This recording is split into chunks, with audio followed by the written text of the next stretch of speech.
All right, guys, today we're gonna start off with a very hot, sensitive topic. This young lady goes to a council meeting in which she talks about having transgendered athletes on the all-female team. Let's just go ahead and take a look to see what she has to say. I'm a student at Martin Luther King High School, and I run on the cross-country team. So I'm constantly affected by these actions that have taken place this season.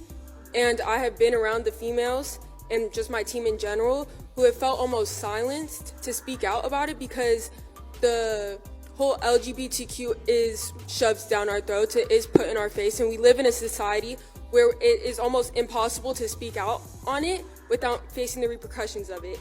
And I went myself to have a discussion with the head of the athletic director when nobody really felt comfortable enough to speak out. And I don't think it's fair, knowing Caitlin and knowing Taylor, to see their spots getting taken away, to see all these things being jeopardized for one person. It feels as though that my school and the school district is choosing to support one person instead of the whole team and the whole school as a total. And it is not okay that I have to be in a position where I'm going to practice and having to see a male in booty shorts and having to see that around me as a 16-year-old girl. I don't find that as a safe environment. I don't at all. And going into a locker room and seeing males in there, I don't find that safe. I don't find going to the bathroom safe when there's guys in there. It's not okay. I'm a 16-year-old girl. There's girls around me where we do not feel safe having boys in our environment. And it isn't okay. It isn't okay to have them on our team. It isn't okay when it's the genetics.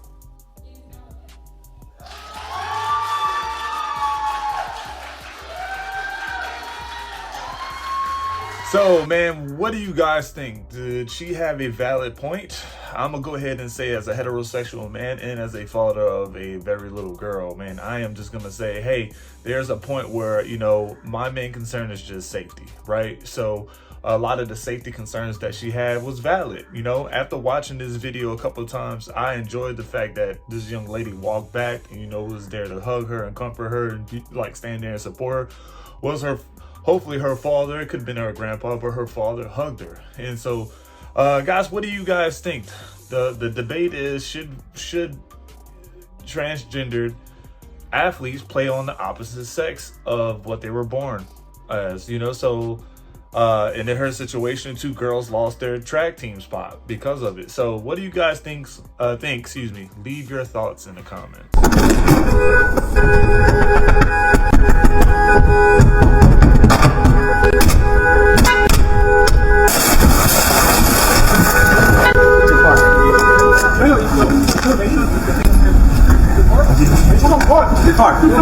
It's in park. What's his problem? I don't know.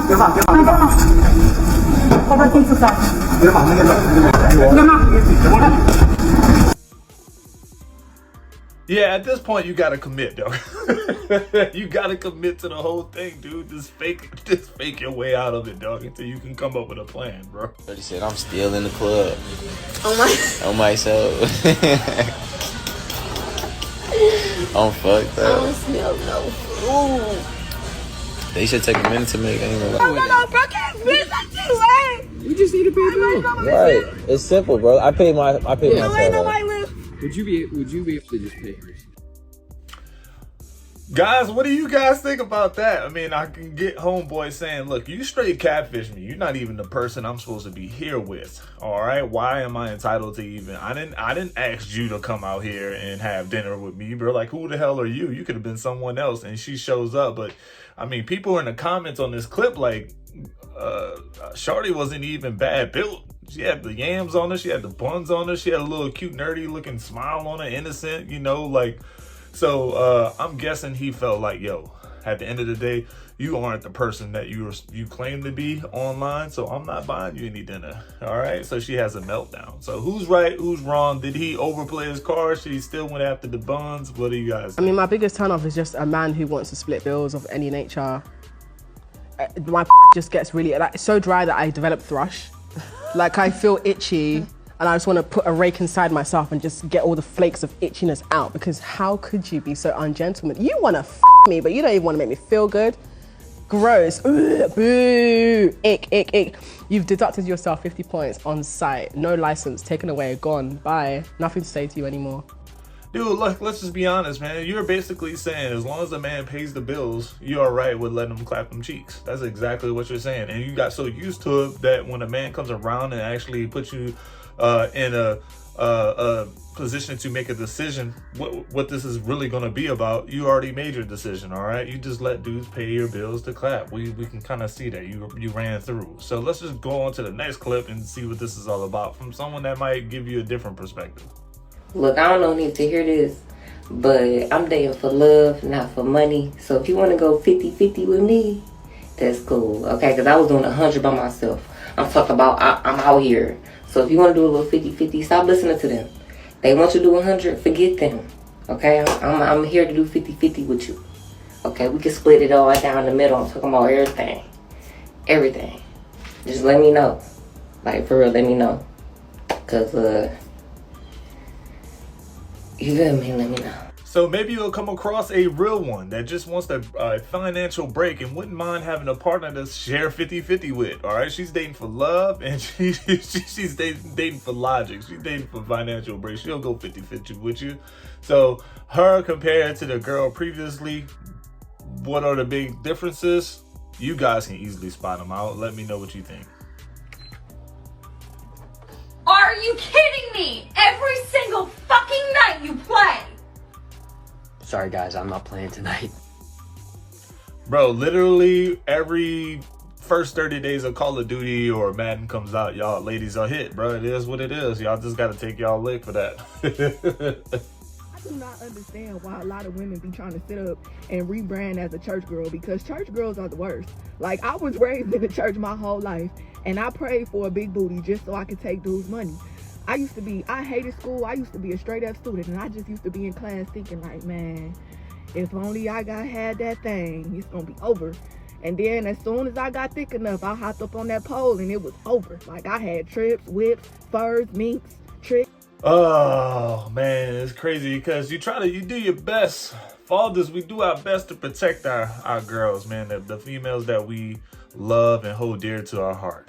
But is it a time and a place where we have to learn to, like, give them a little bit of freedom? You know, what is it? Because as soon as we give them a little bit of freedom, they come back pregnant. You're like, damn, dude. At the end of the day, look, let my daughter be mad at me, bro. I'm gonna just go ahead and just let her be mad at me for just trying to keep her on the right path. That's just me, all right? She just gonna get mad at me sometimes. It's all good, but hopefully she sees it is coming from a place of love, not of a place of just being What absolutely blows my mind, the amount and type of compliments that I get from random men. These men will say the most flattering things to me, and some of it is stuff that I've, like, never heard before, and I'll be like, oh my God, like, thank you. I begged my partner of almost 3 years to give me a compliment that measured up to even half of the compliments that... See, what I don't like about this clip is that you're letting random people compliments hold value over the person that you with. You're supposed to be with this person because of everything that y'all built, love, the history, the dating process, that whole thing. And now you're comparing his way of communicating or his thoughts to some random guys that you don't even know. And now, watch, it will get between y'all because now you're using that measuring stick versus, that measuring stick. And look where you're at, right? You're holding some sort of pissing contest with the guys that's in your DMs versus the guy that you're supposed to be in love with. So I really don't agree with that, man. That part. Second part of that is, as a man, guys, and y'all know this, all right, we sometimes do a shitty job at complimenting, dog. It is what it is. Shit can be right in front of us and we just be oblivious to it, dude. I'm telling you, just out of a place of experience, it's really nice if you see or notice, hopefully you notice something that's good, like if your girl cleans up. I mean, it could be normal stuff, bruh. She puts on a decent outfit. She takes extra 10 minutes doing her hair, makeup, whatever it is. Hey, that looks nice. It goes a long way. Trust me, it goes a long way.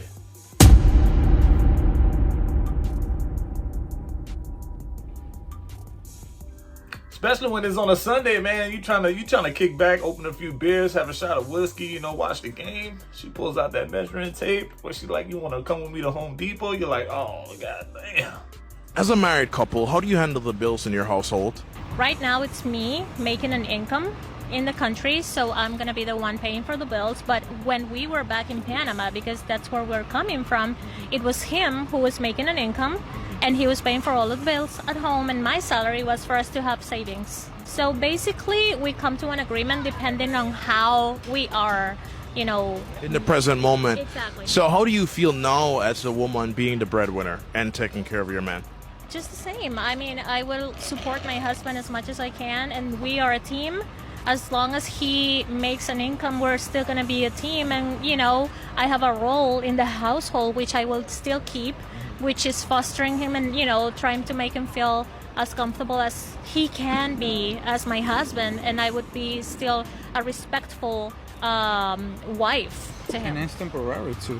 And it is also temporary. Oh, geez, man. She building a strong case for them passport bros, huh? Go to Panama and get you a girl where they stand on values, man. Look, at the end of the day, love the fact that they're putting their relationship, their marriage first, above all. They're playing their roles first, above all. So they're putting their love and their marriage above money. And that's, if you want a successful relationship, that's what you got to do. And you need to establish that as well. Say low-key funny, bro. So I just seen this post, and it says right here, say I'm lying. So these are boys' DMs versus girls. This is the boys' DMs, and you can clearly see, like, the guy is telling all these girls that they're cute and everything, trying to get a couple of them. Only one of them seen his message, and the other one's just, yeah. Now, the girls' DMs, you can see the guys hitting them up, but they're not opening the messages. They're just, you know, just leaving them there.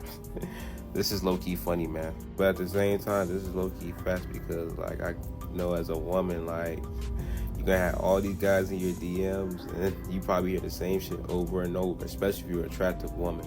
And the fellas, man, it's like, you be telling these girls that they cute, and they don't even see the message, or if they do see the message, they just leave you on open or something.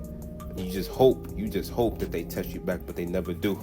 But, like, if you're gonna slide into a girl's DMs, like, I would suggest y'all just stop telling them that they're cute, because, bro, we know the difference in a girl's DM and a boy's DM is absolutely night and day. You can't tell me that stuff, bro. You can go ahead and you can probably get a girl to text you in a DM, but she'll never respond once you hit her back. Like, it can be one of those situations. But on a girl's DM, bro, she responds once, she might get 5-10 messages in a row for all we know. You get what I'm saying? Like, you giving these guys false hope or a little bit of an open, and they're gonna take it. But your house doesn't do that. You have to pay to live in your house. But people think, you know, they're getting their mortgage payments, they're spending whatever they are, you know, spending on their mortgage payments. They think well, we're kind of told that mortgage payment is an investment into an asset. Your mortgage payment is a payment to your bank. Banks are not stupid. In fact, they're very smart. Banks do something called front-loading your mortgage. What that means is if you go out and get a 30-year mortgage, which is what many people do in America, and you pay $3,000 a month on your mortgage, you're not paying $1,500 to your interest, your bank, and $1,500 to your principal, your equity. The way it works is banks front load your mortgage, which means for the first almost 15 years, it's about 14 years and 8 months or so, but for almost 15 years of your mortgage, the first 15 years, the majority of your mortgage payment is going directly into your banker's pocket in the form of interest. Which means if you're paying $3,000 a month on your mortgage, for the first part of your mortgage, maybe $100 is going out of the $3,000 into your equity. The other $2,900 is going right into your banker's pocket with interest. And now, yeah, after 15 years, now half of your mortgage payment is going to your equity and half is going to interest. But if you refinance before that 15-year mark, that starts over. And so this is where banks understand the game. Again, I'm not against buying a house, but you got to understand the game of money. All right, guys, what do you guys think about that housing note? I just threw that in there because, I mean, I found it very, very interesting, man. And as, you know, men, you know, I'm not sure what position you're in or how you're looking for as housing, you know. Me, myself, hey, I got a 30-year, you know what I'm saying? I got a 30-year loan, but I was really fortunate, smart enough to go ahead and get into a situation where I have equity in my house. So when or if I sell my house, all right, I can get something more in return. Yes, I was like, you know, a lot of people say that it's on the front end loading. I get it. You don't think the banks need to make their money? All right, they get it. They got to figure it out somehow. You got to get that money and you put yourself and your family in a house somehow. Sometimes you got to make those agreements, and that's the usual agreement with a bank. Hey, but if you're very fortunate and do your homework, do your research, you can get yourself in a situation where you actually have some equity. You can use that money, all right? You can sell your house and move somewhere else and not have to worry about putting money down. Those are the situations I hope you guys follow yourselves into, or, you know, have yourselves get into. Let's talk about the high cost of dating, especially for men.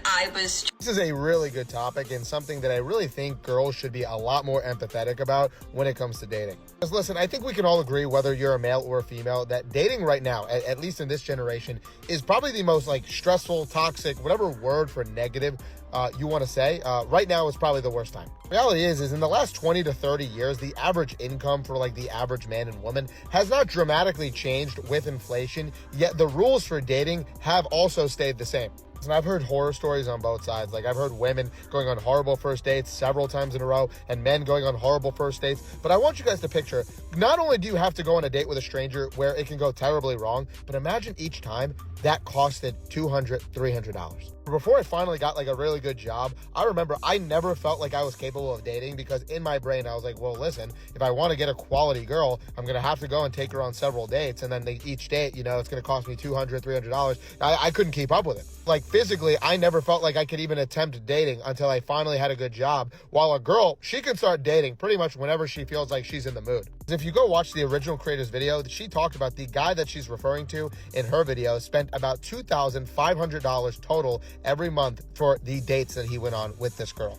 And think of it, you're still in the talking stage. You still, you know, have to go on more dates and you're still getting to know them. So this is going to add up incrementally every year. Like, you're spending $5,000 within 2 months of just trying to get to know somebody, and you don't even know if it's going to work out. This is why guys have this strong reaction when girls are like, oh, I'm not going on a coffee date with you. It just shows that you really don't think of anybody but yourself. This metaphorical girl who can't envision a guy going on a coffee date instead of going to a fancy restaurant. She can't picture, God forbid, she thinks of somebody besides herself. She takes it offensively, like, oh, this guy thinks I'm only worth a coffee date. I'm worth a steak dinner.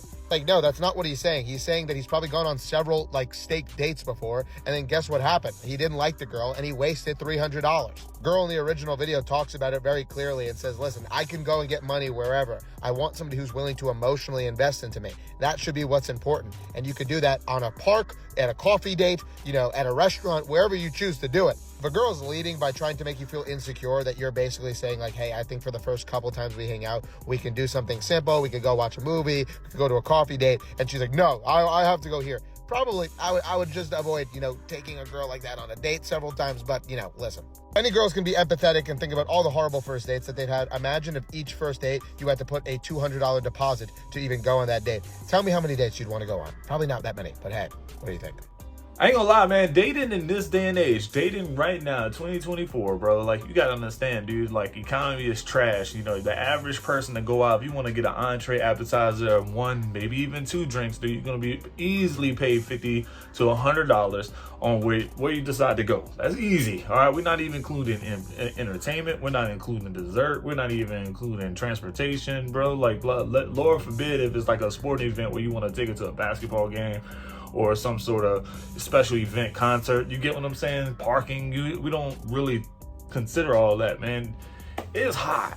It is hot. Back in the day, you take a girl to the, you know, walk around the park or something like that, go walk in the mall, get her the Chinese food plate for like $8 out of the Chinese place in the mall, man. That was a date when y'all were kids, you know, but now, like, you get these 20-year-olds, man, and it is tough for this new generation because economics is just trash right now. Hopefully it gets better. Are you still in the house? I am currently in the home, me and the children. Yes, sir.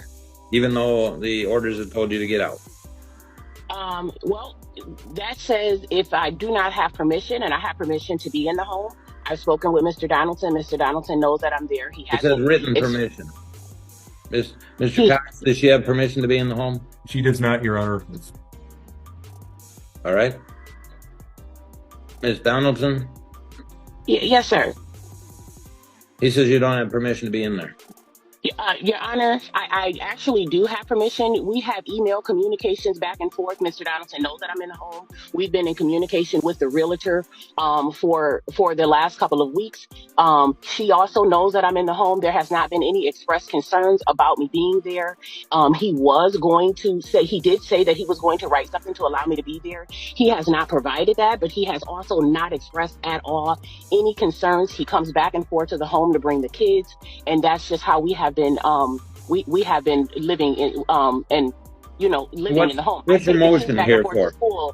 For him every day. You're trying to set aside this ex parte order that gives him exclusive use of the home? Correct. He does not live in the home. He has his own separate home. He has moved out. And there's no reason to have that exclusive use. He filed a second ex parte without fulfilling the first one at all. He was in the home 60 days during the first ex parte, and he did nothing. So really, when you look at it, he had no grounds or a need to file the second one when he already had full access to the home and full authority to move about at his discretion. And so there has been no further disputes between us. He's left the home, and we've been both taking care of the kids, and he brings his son to me in the mornings because he doesn't have means to get them back and forth to school. That's the way that our kids get back and forth to school, and it's their foundational home as well. So it's just not in the best interest of the children, nor has it been a problem with me being there. And again, we have written communication back and forth that Mr. Donaldson does know that I am in the home. We do have emails to support that, sir. Knows you're there. That doesn't mean he gave you permission, but I'll ask Mr. Cox. Mr. Cox, your response. Your Honor, thank you. Your Honor, we've tried everything. We've tried ex parte orders. We've gone through. I've had a hearing. Certainly, you've had a hearing. The plaintiff has destroyed the garage door twice. She punches holes in the walls. This realtor I have is a very good people manager, and she's tried everything. We just can't get in. I've got an email from her today, very alarmed, saying that she's concerned that she's not able to sell this home, as it is nearly impossible to have showings. I have 4 showings set for Friday. Mrs. Donaldson said that she has left for a trip out of town and failed to put the key in the lockbox. Your Honor, it just goes on and on and on. I don't want to inundate you that with stuff, but the point is that she just will not allow us to get this house sold, either by destroying it or making it impossible to work with the realtor. The realtor it needs to be able to get this house sold, and we only can do that by having this ex parte order upheld. She has to be removed from the home. We've tried everything to try to get her out of the home, and she files these motions about how she was somehow wronged in the judgment of divorce. Just to kind of demonstrate how irrational this, Your Honor, we entered into an order before the judgment was entered that said, bro, this is ugly, man. This is an ugly situation, man. Divorces comes, man, and the question is, who gets the house? Who gets the house? I had a buddy of mine that went through a divorce, and they decided, good for him, they decided to sell the home. All right, they had to sell the home and then split the proceeds down the middle. But here's the kicker part, all right? In order to get the home ready for market, it had a lot of things to get done. And guess who had to pay for it? The guy, all right? Guess who had to pay out of his portion of closing costs? The guy. And so he still, at the end of the day, still got a shorter end of the stick, even though it was supposed to be split down the middle. And this lady right here just seems a little bit look, it is what it is. Y'all having a divorce, things that happen, you're destroying the home. That's just delaying the process of the inevitable. And hopefully the judge is going to stand by this guy.